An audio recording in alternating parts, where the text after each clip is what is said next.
বন্ধুরা, আমরা যারা ফটোশপ CS3, CS4, CS5 অথবা CS6 এর ট্রায়াল ভার্সন ইউজ করছি, আমরা জানি ট্রায়াল ভার্সনের মেয়াদ 30 দিন। 30 দিন পার হয়ে গেলে আর এটা আমরা ব্যবহার করতে পারি না। আজকে আমরা দেখব ছোট্ট একটি কাজ করে 30 দিন থেকে এর মেয়াদ কিভাবে আজীবন করা যায়। তো চলুন দেখি। আমি ইউজ করছি CS6, তবে 3, 4, 5, 6 সবগুলোর জন্য একই কন্ডিশন। তো প্রথমে আমরা যেটা করব, প্রথমে আমরা যাব আমাদের যেখানে আমাদের সফটওয়্যারটি আছে সেই লোকেশনে। এখানে ফটোশপ CS6। তো এখানে প্রবেশ করলে আমরা দেখব ক্র্যাকড নামে একটি ফোল্ডার আছে।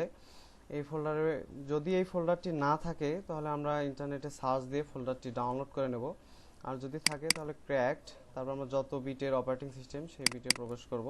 করে এখানে mtilv.dll নামে একটি ফাইল আছে, ছোট্ট একটি ফাইল। এটা আমরা কপি করে নিলাম। কপি করে এখন আমরা যাব যেখানে আমাদের এই ফটোশপ CS60 ইনস্টল হয়েছে সেখানে। তো C drive, program files, Adobe Photoshop CS6, এখানে গিয়ে আমরা ফাইলটি পেস্ট করে দেব। অবশ্যই কপি অ্যান্ড রিপ্লেস করব, তারপর কন্টিনিউ।